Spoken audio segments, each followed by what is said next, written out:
आज हम शुरू कर रहे हैं अपना discussion cell cycle and cell division. ये जो चैप्टर है क्लास 11th एनसीईआरटी से, जो नीट बायोलॉजी के लिए बहुत इंपॉर्टेंट चैप्टर है। और इस छोटे से वीडियो में, जो पहला वीडियो हम इस चैप्टर में कर रहे हैं, जैसा आप देख सकते हैं यहाँ लिखा है, कुछ बेसिक टर्म्स या बेसिक कंसेप्ट्स को डिस्कस करेंगे। इसकी वजह यह है कि इन टर्म्स को मैं बार बार इस्तेमाल करूँगा आगे आने वाले वीडियोस में। तो क्यों ना हम शुरू में ही जो चैप्टर 8 था उसमें जो क्रोमोसोम से रिलेटेड जो टर्म्स हैं, जो सेल डिवीजन से रिलेटेड टर्म्स हैं, उनको एक बार रिवाइज करके अपने आप को कंफर्टेबल कर लें। So this is the basic thing that we want to do. देखिए, एक बात याद रखिएगा, हम ये शब्द बहुत बार इस्तेमाल करते हैं क्रोमोसोम, और इसको समझने के लिए एक शब्द हमें पहले समझना पड़ेगा which is called as chromatin. So पहला टर्म मैं इस्तेमाल कर रहा हूँ, मैं बार बार शब्द इस्तेमाल करूँगा क्रोमैटिन। इसका मतलब क्या है? इसका मतलब है DNA plus proteins. So DNA को जब पैकेज किया जाता है तो कुछ प्रोटीन्स का इस्तेमाल किया जाता है। क्लास 12th में हम मॉलिक्यूलर बेसिस ऑफ इनहेरिटेंस में इसकी बात करेंगे। So DNA plus protein would be chromatin. Essentially ये छोटी सी बात बिल्कुल सिंपल शब्दों में हम समझ लेते हैं। अब ये जो क्रोमैटिन है ये दो तरह का होता है। एक को आप कहते हैं यूक्रोमैटिन, जिसमें जो जीन्स हैं वो ट्रांसक्रिप्शनली एक्टिव होती हैं, और एक हेटेरोक्रोमैटिन जो टाइटली कॉइल्ड हो जाता है, वहाँ पर जीन्स क्या हो जाती हैं, ट्रांसक्रिप्शनली इनएक्टिव हो जाती हैं। सो मैंने ये कहा कि let us recall two other terms, one would be called as euchromatin और दूसरे को हम कहेंगे हेटेरोक्रोमैटिन। और अब मुझे समझ में आ गया कि यूक्रोमैटिन में जो जीन्स हैं वो ट्रांसक्रिप्शनली एक्टिव हैं, और यहाँ पर जो जीन्स हैं वो ट्रांसक्रिप्शनली इनएक्टिव हैं, और ये टाइटली कॉइल्ड है। इसका मतलब डार्क स्टेन लेगा। जब आप स्टेन करेंगे तो ये जो पार्ट है ये आपको कैसा दिखाई देगा? डार्क स्टेन दिखाई देगा। अब एक बड़ी सिंपल कंसेप्ट समझिए, जब एक सेल डिवाइड नहीं कर रहा है और अपने सारे मेटाबॉलिक फंक्शंस को परफॉर्म कर रहा है, इसका मतलब सेल में ज़्यादातर जो जीन्स हैं वो ट्रांसक्रिप्शनली क्या है, एक्टिव हैं। तो ज़्यादातर क्रोमैटिन आपको कैसा दिखाई देगा? यूक्रोमैटिन के तौर पे दिखाई देगा। इसीलिए जब सेल डिवाइड नहीं कर रहा है, जिसे हम इंटरफेस कहेंगे, आप जब न्यूक्लियस को यूकैरियोट्स में स्टेन करेंगे तो एक बहुत लाइट सा स्टेन आपको दिखाई देगा। काफ़ी अनकॉइल्ड डीएनए वहाँ पर पड़ा होगा। इसका मतलब काफ़ी सारी जीन्स क्या हैं, ट्रांसक्रिप्शनली एक्टिव हैं। इसका मतलब ये हुआ कि प्रोटीन बन रहा है, और ज़्यादातर प्रोटीन्स आप जानते हैं, बहुत से प्रोटीन्स एंजाइम की तरह इस्तेमाल होते हैं, और जो एंजाइम है वो मेटाबॉलिक पाथवे को कैटालाइज करते हैं, इसलिए ये सेल मेटाबॉलिकली एक्टिव है। अब देखिए, जब सेल डिवाइड करेगा तब उसे कुछ बनाना नहीं है। सो बहुत मैं सिंपल शब्दों का इस्तेमाल कर रहा हूँ यहाँ पर। जिस टाइम पर सेल एक्चुअली डिवाइड करता है उस टाइम पर उसने कुछ सिंथेसाइज नहीं करना है। उससे पहले ही जो चीज़ें हैं वो सारी वो क्या कर लेता है? सिंथेसाइज कर लेता है। सो इसका मतलब ये हुआ कि वहाँ पर, और क्योंकि ये जो डीएनए है और ये जो क्रोमैटिन है, इसको दो सेल्स में डिस्ट्रीब्यूट करना है, इसको आपको एक तरह से ये समझिए ट्रांसपोर्ट करना है, इसको एक जगह से दूसरी जगह ट्रांसलोकेट खींचना है आपको। सो आप ये चाहेंगे कि कोई डैमेज ना हो, और दूसरी चीज ये है कि कुछ बनाना भी नहीं है। सो इसको हम कंडेंस करते चले जाएंगे, और ये जब क्रोमैटिन जब कंडेंस होना शुरू होता है, सो इसकी एक स्टेज आती है जब ये मैक्सिमली कंडेंस होता है, और ये होता है सेल डिवीजन में मेटाफेज पे, और इसे मेटाफेज क्रोमोसोम कहा जाता है। सो मैंने एक शब्द और इस्तेमाल कर लिया यहां पर कि एक्चुअली है क्या। सो एक और शब्द हमने ये कहा क्रोमोसोम। ये शब्द क्या है? सो बेसिकली क्रोमोसोम ज्यादा कंडेंस्ड क्रोमैटिन है। सो बड़ी सिंपल बात है, जितना ज़्यादा कंडेंस हो गया, सो अब हम ये कह रहे हैं डिस्टिंक्ट एक अलग तरह की बॉडी दिखाई दे गई।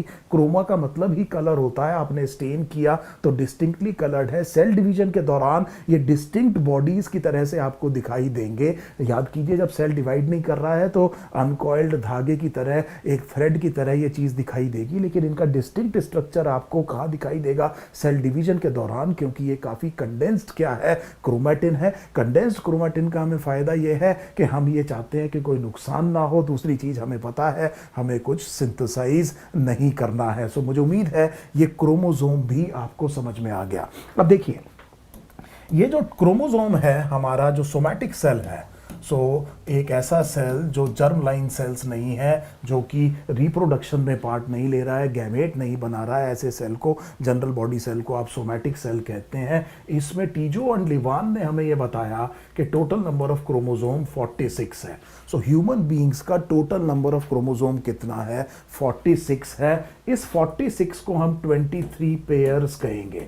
सो देखिए बड़े ध्यान से, ये बहुत इंपॉर्टेंट कंसेप्ट मैं आपको सेल डिवीजन के लिए पढ़ा रहा हूं, ध्यान दीजिए। हमने ये कहा सोमैटिक सेल में टोटल नंबर ऑफ क्रोमोसोम 46 है। 46 को मैं क्या कह रहा हूं? 23 पेयर। इसका मतलब ये हुआ कि मेरे पास क्रोमोसोम नंबर 1 की 2 कॉपीज हैं, क्रोमोसोम नंबर 2 की 2 कॉपीज हैं। इसी तरह आप जानते हैं कि पहले 22 पेयर्स को ऑटोसोम्स कहा जाता है। इसी तरह से आगे चलते जाएंगे तो आप देखेंगे कि 22nd क्रोमोसोम की भी मेरे पास कितनी कॉपीज है? 2 है। और जो 23rd पेयर है उसे आप सेक्स क्रोमोसोम, एलोसोम या कई बार हिट्रोसोम भी कहते हैं। अगर फीमेल है तो 2 एक्स क्रोमोसोम होंगे, मेल है तो 1 एक्स और 1 वाई क्रोमोसोम होगा।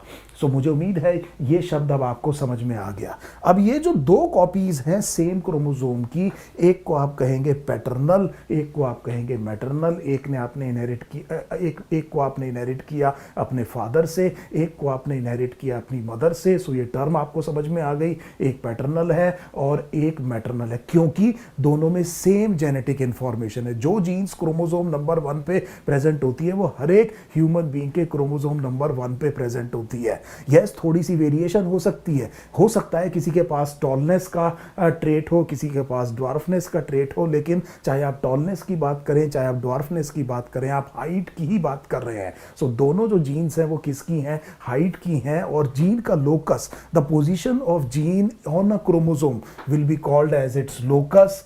इन जनरल आप ये मानिए क्लास 12th लेवल पर कि almost always the locus of a gene is almost always fixed. हम बड़ी बिगिनर्स की बात कर रहे हैं, जिस लेवल पर हमें समझना है नीट के लिए, उसके लिए काफ़ी है समझना कि जीन लोकस क्या है, फिक्स्ड है। अब आप देखिए, तो अब इसका मतलब ये हुआ कि इसमें जो जीन्स हैं वही इसमें जीन्स हैं। फिर याद रखिएगा थोड़ा वेरिएशन हो सकता है, लेकिन कैरेक्टर विल बी सेम। थोड़ा ऑल्टरनेट ट्रेड्स हो सकते हैं, लेकिन कैरेक्टर विल बी सेम। सो जो जेनेटिक इंफॉर्मेशन एक क्रोमोसोम में है वही जेनेटिक इंफॉर्मेशन दूसरे में है, इसलिए इन दोनों क्रोमोसोम्स को एक दूसरे का होमोलोगस क्रोमोसोम कहा जाता है। सो क्रोमोसोम में अब हमें समझ में आ गया कि what are homologous chromosomes. So this is an important term, we will be using the term again and again. मुझे ये समझ में आ गया कि ये homologous chromosome किसे कहते हैं। अब देखिए, अब जब आप इसकी बात कर रहे हैं, आपने 46 क्रोमोसोम को 23 पेयर कहा, तो अब एक और चीज समझिए कि मैं इस 23 पेयर को 2 सेट्स कह रहा हूं। सो मैंने आगे इसको और ये कहा कि ये 23 पेयर एक्चुअली 2 सेट्स हैं। सेट्स देखिए, हर एक सेट में हर एक पेयर का एक क्रोमोसोम मैं इंट्रोड्यूस करूंगा। सो इसका मतलब एक सेट मेरे पास ये हो गया जिसमें 23 क्रोमोसोम है, एक सेट मेरे पास ये हो गया जिसमें 23 क्रोमोसोम है। ऑब्वियसली इस सेट में फीमेल में एक्स ही होगा और मेल में क्या होगा, उसकी जगह वाई होगा। Total number of chromosome will be 23 in each set. So जब हम बात करते हैं, हर सेट की बात करते हैं, तो सेट ऑफ क्रोमोसोम के लिए शब्द इस्तेमाल किया जाता है ploidy. So set of chromosome के लिए आप शब्द क्या इस्तेमाल करते हैं? प्लॉइडी। और अब आपको एक और शब्द समझ में आ गया कि व्हाट वुड बी डाइप्लॉइडी और what condition would be called as diploid. इसका मतलब इस सेल में कितने सेट्स हैं क्रोमोसोम के? 2 हैं। So I hope this term is now absolutely clear. एक सेट ऑफ क्रोमोसोम में एक सेट में जितनी जेनेटिक इंफॉर्मेशन है, लार्जली हम इसको क्या कहेंगे? जीनोम की तरह से इसको डिफाइन कर सकते हैं। जीनोम को हम आगे ह्यूमन जीनोम प्रोजेक्ट में किसी और तरीके से भी डिफाइन करेंगे। So please try to remember, यहां पर मैं बड़ी एलिमेंट्री बात कर रहा हूं। एक सेट में जितने जो है क्रोमोसोम है, जितनी जेनेटिक इंफॉर्मेशन है, उसको आप क्या कहेंगे? जीनोम। ह्यूमन जीनोम में आप समझ सकते हैं, क्योंकि मेल में हिट्रोजाइगस ना होकर के सेक्स क्रोमोसोम की जगह हेमीजाइगस कंडीशन होती है। एक्स और वाई क्रोमोसोम एक दूसरे के होमोलोगस नहीं है, इसीलिए हम ह्यूमन जीनोम में 24 क्रोमोसोम्स की बात करते हैं कि ह्यूमन जीनोम में actually the number of chromosomes is 24। Some very important terms are being discussed here. So ये जो शब्द है जो हम बार बार बात करेंगे, मुझे उम्मीद है आपको ये बात अच्छे से समझ में आ रही होगी। आगे देखिए, अगर मैं एक क्रोमोसोम की बात करता हूं तो ये मुझे डिस्टिंक्टली एक क्रोमोसोम दिखाई दे रहा है। लेट अस से ये एक क्रोमोसोम है, this is DNA plus protein. Obviously it can be associated with some RNA molecules as well, but largely it is DNA plus protein. अब हम ये देखेंगे कि ये जो क्रोमोसोम है इसके जो एंड्स हैं इसको टीलोमियर कहा जाता है। सो एक और शब्द जो हम इस्तेमाल करेंगे बार बार, that would be about telomere. So telomere is the end of the chromosome, fragile area होता है और ग्वानीन जो है यहाँ पर जो बेस है वो काफ़ी कॉमनली देखने को मिलती है और ट्रांसक्रिप्शनली इनएक्टिव क्रोमैटिन यहाँ पर आपको देखने को मिलेगा। फ्रेजाइल एंड होते हैं। जब सेल डिवाइड करता है तो उसकी लेंथ छोटी होती है क्योंकि टीलोमियर जो है वो क्या होना शुरू होते हैं, टूटना शुरू होते हैं, तो इफेक्टिव लेंथ जो है क्रोमोसोम की वो कम होना शुरू हो जाती है। और इसीलिए सेल जब करीब 50 या 60 बार डिवाइड करता है, मैं यूकैरियोटिक सेल के रिस्पेक्ट में बात कर रहा हूं, तो एक चीज आ जाती है, इसे हम कहते हैं हेफ्लिक लिमिट, और उसके बाद सेल डिवाइड नहीं करता। लेकिन कुछ सेल्स ऐसे हैं जिनमें एक एंजाइम होता है, ये एंजाइम का नाम है टीलोमरेस।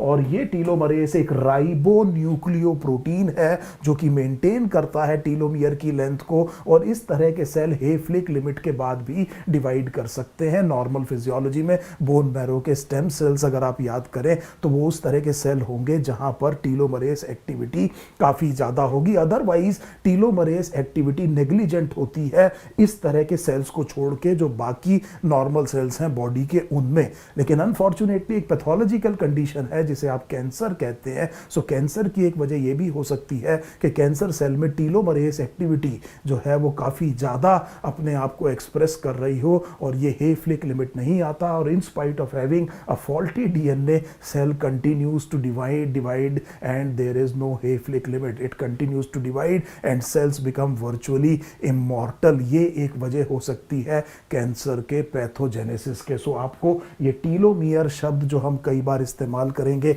अब आपको ये समझ में आ गया। आप देखिए, क्योंकि chromosome is DNA plus protein, so मैं यहां पर वो डीएनए का मॉलिक्यूल बना रहा हूं। आपको एक सिंगल लाइन दिखाई दे रही है, लेकिन आप जानते हैं कि this would be double stranded DNA. मैं ह्यूमन बींग्स की बात कर रहा हूं, इसका डायमीटर बहुत कम होता है, इसलिए ये सिंगल लाइन दिखाई दे रही है। अब देखिए, होगा ये कि सेल जब डिवाइड करेगा उससे पहले अपना डीएनए रेप्लिकेट करेगा।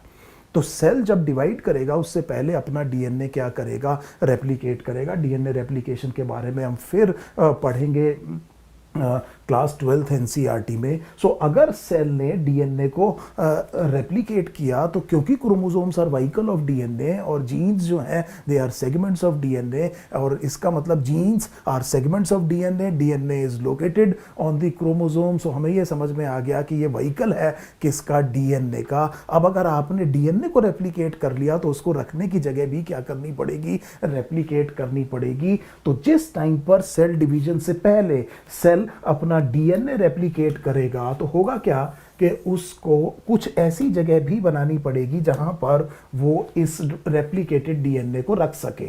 और आप देखेंगे कि इस तरह के बाद में एक क्रोमोसोम की 2 आर्म्स हो गई हैं। सो क्रोमोसोम की 2 आर्म्स हो गई हैं, और उसने क्या किया कि अपना जो डीएनए था, एक तो ये डीएनए और वो जो रेप्लिकेटेड डीएनए था, इसको इसके ऊपर रख लिया। और ये जो 2 आर्म्स हैं, इन आर्म्स को हम क्रोमैटिड्स कहेंगे, और एक्चुअली जो आप अभी आर्म देख रहे हैं इनको हम सिस्टर क्रोमैटिड्स कहेंगे। क्योंकि देखिए, मैं शब्द यहां पर लिख रहा हूं, ये जो 2 आर्म्स हैं ये क्रोमैटिड्स हैं। और देखिए, मजे की बात ये है कि ये भी एक्चुअली डीएनए प्लस प्रोटीन ही है। So this is also DNA plus protein. So जब हम इन शब्दों का इस्तेमाल कर रहे हैं तो सेल साइकिल में जिस पर्टिकुलर कंटेक्स्ट में कर रहे हैं वो बड़ा रेलेवेंट हो जाता है। सो हमने कहा कि ये क्रोमैटिड्स हैं, और ये कौन से क्रोमैटिड्स हैं, सिस्टर क्रोमैटिड्स हैं। उसकी वजह यह है कि ये एक सेंट्रोमियर पे, सो याद कीजिए chapter number 8 what exactly is centromere, एक सेंट्रोमियर से अटैच्ड है,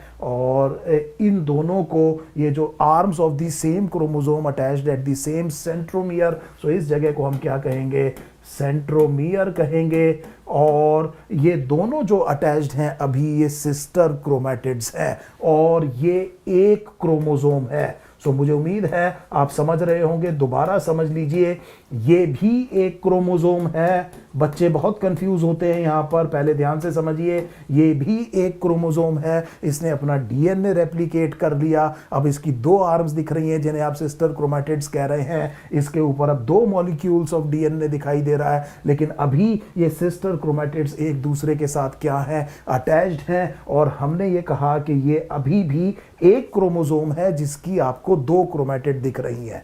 सेल डिवीजन में अगर सेंट्रोमियर स्प्लिट हो जाता है और ये दोनों सिस्टर क्रोमैटिड्स एक दूसरे से सेपरेट हो जाती हैं, सो मान लीजिए सेंट्रोमियर जब स्प्लिट होगा, इस तरह से लॉन्गिट्यूडनली स्प्लिट होगा, दोनों सिस्टर क्रोमैटिड्स जब एक दूसरे से सेपरेट हो जाएंगी, तब आप इनको इंडिविजुअल क्रोमोसोम कहना शुरू करेंगे। अब ये दो क्रोमोसोम है, सो ये दो अलग अलग क्रोमोसोम हैं। जब तक जुड़े हुए हैं तब तक एक ही क्रोमोसोम की दो आर्म्स हैं, और जब सेंट्रोमियर स्प्लिट होकर के दोनों आर्म्स एक दूसरे से सेपरेट हो गए हैं तो ये दो डिस्टिंक्ट क्या है, क्रोमोसोम है। आई hope this is absolutely clear. अब एक और चीज समझिए कि अगर ये मैटरनल क्रोमोसोम था तो ऐसा ही एक और पैटर्नल क्रोमोसोम भी होगा, और उस पैटर्नल क्रोमोसोम में भी डीएनए की रेप्लिकेशन हुई होगी, इसमें कोई शक नहीं है। सो हमने ये कहा, तो इसको एक बार रब कर लेते हैं।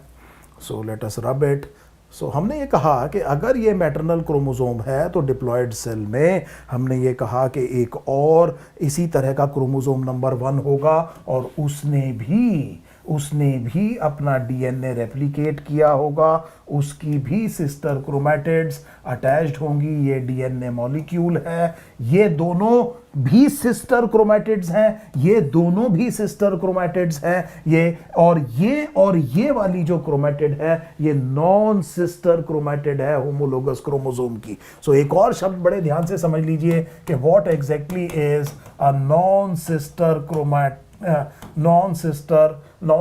Chromatid of homologous chromosomes। So हमने कहा कि chromatids can be sister और they can be non-sister chromatids। फिर समझ लीजिए, इस क्रोमोसोम की दोनों आर्म्स सिस्टर क्रोमैटिड्स हैं, इसका ये होमोलोगस क्रोमोसोम है, कंफर्टेबल हो ये टर्म से, इसकी भी ये दो सिस्टर क्रोमैटिड्स हैं, लेकिन इसकी chromatid with respect to the chromatids of the other homologs are the non sister chromatids. I hope this thing is now absolutely clear. एक और कंसेप्ट बड़े ध्यान से समझिएगा, जब सेल डिवाइड नहीं कर रहा है तो ग्रो कर रहा होगा। अब सेल को अपने काम करने के लिए एक इफेक्टिव न्यूक्लियर साइटोप्लाज्मिक और सरफेस एरिया वॉल्यूम रेशो चाहिए। सो अगर सेल को मेटाबॉलिकली परफेक्टली काम करना है, it needs a very good और इफेक्टिव न्यूक्लियर साइटोप्लाज्मिक रेशो। और दूसरा जो रेशो हम देख रहे हैं वो है सरफेस एरिया और वॉल्यूम रेशो। सो सरफेस एरिया वॉल्यूम रेशो, और दूसरा मैंने कहा न्यूक्लियर और साइटोप्लाज्मिक रेशो। ये हमें क्या चाहिए, आइडियल चाहिए। तो एक तरह से ये समझ लीजिए कि पूरा देश है, ये राजधानी है, यहाँ से कंट्रोल करना है, ज़्यादा बड़ा सेल नहीं हो सकता। नंबर 2, सेल को जो भी चीज़ें चाहिए एनवायरनमेंट से, और वो एक्सचेंज होगा थ्रू द सरफेस, और इसीलिए effective surface area volume ratio चाहिए। अगर वॉल्यूम ज़्यादा हो गई तो ऑर्गेनलीज ज़्यादा होंगी, रिक्वायरमेंट ज़्यादा होगी, कहीं उस टाइम ऐसा ना हो कि सरफेस एरिया इनएडिक्वेट हो और सेल की फंक्शनिंग क्या हो जाए, खराब हो जाए। इसीलिए अब हम ये देखेंगे कि सेल को effective surface area volume ratio maintain करना है, और जिस टाइम पर सेल डिवाइड नहीं करता और ग्रो करता है तो उसका आप देखिए बड़े ध्यान से, न्यूक्लियर साइटोप्लाज्मिक रेशो और surface area volume ratio deranged हो गया। ये सेल पर एडवर्स इफेक्ट डालेगा, उसके मेटाबॉलिज्म को बिल्कुल एप्रोप्रिएट नहीं रहने देगा, और उसमें फिर सेल की फंक्शनिंग में प्रॉब्लम आएगी। यहाँ पर आप देख सकते हैं बड़ी आसानी से, इस वाले रेशो को समझना बहुत आसान है कि न्यूक्लियर साइटोप्लाज्मिक रेशो डिरेंज हो गया है। यहाँ पर आप कह सकते हैं कि सर अगर सरफेस वॉल्यूम बढ़ी है तो सरफेस एरिया भी बढ़ा है, लेकिन प्लीज रिमेंबर सरफेस एरिया जो बढ़ा है that would be a function of square, और जो वॉल्यूम बढ़ी है that would be a function of cube. So इसका मतलब यह है कि जितना सरफेस एरिया नहीं बढ़ा उससे कई गुना ज़्यादा ज़्यादा क्या बढ़ गई है, वॉल्यूम, और इस वजह से सेल को क्या करना पड़ेगा, डिवाइड करना पड़ेगा। तो सेल डिवाइड क्यों करता है, बेसिकली एक बहुत इंपॉर्टेंट जो हमने वजह सीखी वो ये है कि सेल को अपने मेटाबॉलिज्म को मेंटेन करने के लिए एक इफेक्टिव न्यूक्लियर, साइटोप्लाज्मिक और effective surface area volume ratio चाहिए। एक और शब्द मैं आपको याद दिला रहा हूं, एक और टर्म इस टॉपिक पे जाने से पहले हम एक बार रिवाइज करेंगे। देखिए ध्यान से, जब आप एनिमल सेल की बात करते हैं तो try to remember centriole. Centriole आपने ये कहा कि एक नॉन मेम्ब्रेन बाउंड ऑर्गेनली है, पेयर में मिलती है और एक दूसरे के परपेंडिकुलर है। मैं यहाँ पर सेंट्रियोल नहीं पढ़ा रहा हूँ, अब मुझे उम्मीद है आप ये रिकलेक्ट कर पा रहे होंगे पिछले चैप्टर से। और ये दोनों के दोनों जो मेंबर्स हैं सेंट्रियोल के, एक दूसरे के परपेंडिकुलर होते हैं और इन दोनों को मिलाकर के डिप्लोजोम कहा जाता है। और इनके चारों तरफ एक पेरी सेंट्रियोलार मटेरियल है। और इस डिप्लोजोम, और जो हमने ये कहा कि पेयर में जो मिल रहा है इसको हमने कहा डिप्लोजोम, और इसके चारों तरफ हमने कहा पेरी सेंट्रियोलार मटेरियल। इसके चारों तरफ आप देख रहे हैं पेरी सेंट्रियोलार मटेरियल है। और इस चीज को हम मिलाकर के द सेल सेंटर या सेंट्रोजोम शब्द इस्तेमाल करते हैं। और सेल डिवीजन में ये जो सेंट्रोजोम है it will act as MTOC। सो एक और टर्म आ गई, MTOC का मतलब है माइक्रोट्यूब्यूल ऑर्गेनाइजिंग सेंटर। सो इसका मतलब है माइक्रोट्यूब्यूल ऑर्गेनाइजिंग सेंटर। ये फंक्शन हो गया ड्यूरिंग सेल डिवीजन इस सेंट्रोजोम का। और ये जो माइक्रोट्यूब्यूल्स हैं आप जानते हैं साइटोस्केलेटन में जिनका लार्जेस्ट डायमीटर है, उस वाले साइटोस्केलेटन एलिमेंट्स को हम क्या कहते हैं, माइक्रोट्यूब्यूल। ये माइक्रोट्यूब्यूल फॉर्म करेंगे स्पिंडल, और ये स्पिंडल जो माइग्रेशन है क्रोमोसोम्स का उसमें मदद करेंगे। So this is, I think now is absolutely clear. Please try to remember what is centriole, what is diplosome, what exactly is centrosome, and what are microtubule organizing center। और ये जो microtubules हैं cytoskeleton में ये किस तरह के elements हैं। सो लार्जली ये कुछ टर्म्स हैं जो हम इस्तेमाल करेंगे आगे आने वाले वीडियोस में। इसीलिए मैंने एक ये छोटा वीडियो आपके साथ किया है ताकि आप कंफर्टेबल हो जाएं। बिना इस वीडियो को देखे प्लीज आगे के वीडियो सीधा ना देखें, unless and until you are absolutely comfortable with the basic terminology. So वापस आते हैं और बड़ी जल्दी सेल साइकिल के ऊपर अपना डिस्कशन शुरू करते हैं। Thank you so much.